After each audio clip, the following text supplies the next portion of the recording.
남은 비난받을 만하지만 나는 비난받을 만한 이유가 없어. 상황이 그런 거라서 어쩔 수 없어. 이렇게 돼서 저는 사회의 문제들이 반복된다.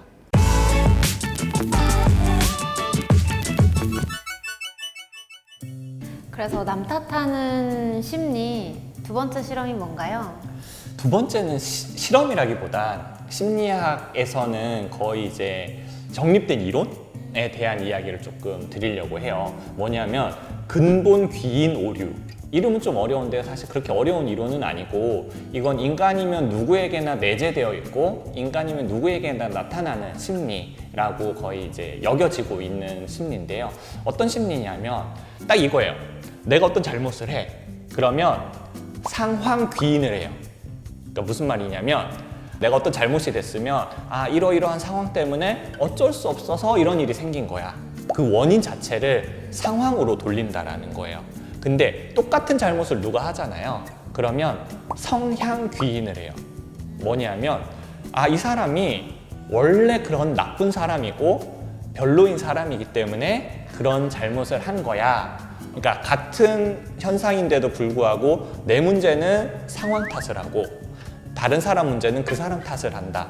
그래서 근본적으로 귀인하는 게 다르다라는 이야기거든요. 그거 그냥 내로남불 아니에요? 딱 그거예요. 네. 내가 하면 로맨스. 왜? 나는 사랑에 빠졌고 이렇게 사랑에 빠진 건 이러이러한 이유가 있어서 이런 거야. 남이 하는 거 저 자체가 잘못돼서 저런 불륜을 저지르는, 이렇게 되는 거죠. 사실 이럴 수밖에 없는 심리적인 이유는 있어요. 뭐냐면 내가 어떤 잘못을 했을 때 나는 그 상황에 있었잖아요. 그쵸. 그러면 그 상황에서 이유를 찾을 만한 건 거리가 엄청 많아요.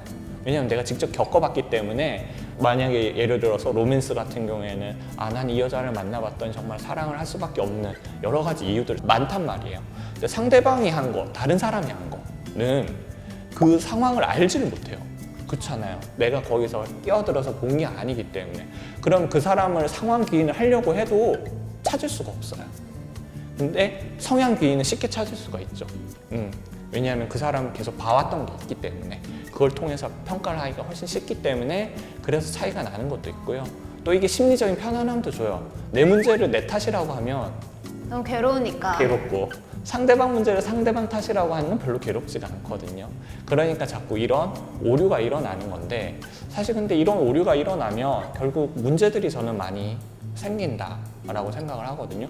왜냐하면 상대방이 잘못을 하잖아요. 이걸 성향 귀인을 하는 것까지는 좋아요. 그 사람이 어떤 문제가 있어서 이렇게 된 거야 라고 하는 것까지는 좋아요. 만약에 그렇게 했다면 내가 똑같은 문제를 저질렀을 때도 똑같이 성향 귀인을 해줘야 그 잘못을 내가 저지르지 않게 되는 거죠. 남들이 불륜 저지르는 거 보고 저건 잘못된 일이야 라고 했으면 내가 그 상황이 됐을 때 이거는 또 내가 잘못하는 거구나 이렇게 인지를 한다면 어떤 사회에 잘못되는 일이 줄 텐데, 그쵸. 내 문제가 되어버리면 그때부터 확 바뀌어가지고 나는 어쩔 수 없었던 어쩔 수 거니까. 없어 이렇게 되어버리니까 계속 이 사회에 문제들은 반복될 수밖에 없는, 비난은 하지만 문제는 계속 반복되는. 왜? 남은 비난받을 만하지만 나는 비난받을 만한 이유가 없어. 상황이 그런 거라서 어쩔 수 없어. 이렇게 돼서 저는 사회의 문제들이 반복된다 라고 생각을 하거든요. 그래서 이런 내가 성향 귀인을 하고 있는지 상황 귀인을 하고 있는지만 잘 인식을 해도 좀 남 탓을 하게 되는 그런 것들이 좀 줄지 않을까. 그리고 조금 더 사회가 조금 더 건강한 방향으로 우리가 같이 노력할 수 있는 방향에 대해서 같이 좀 생각해 볼 수 있는 하나의 재료가 되지 않을까. 그러네요. 네, 라는 생각이 들어서 오늘 공유해 봤습니다. 이번 영상 도움 되셨으면 좋아요, 댓글 구독 부탁드릴게요. 네.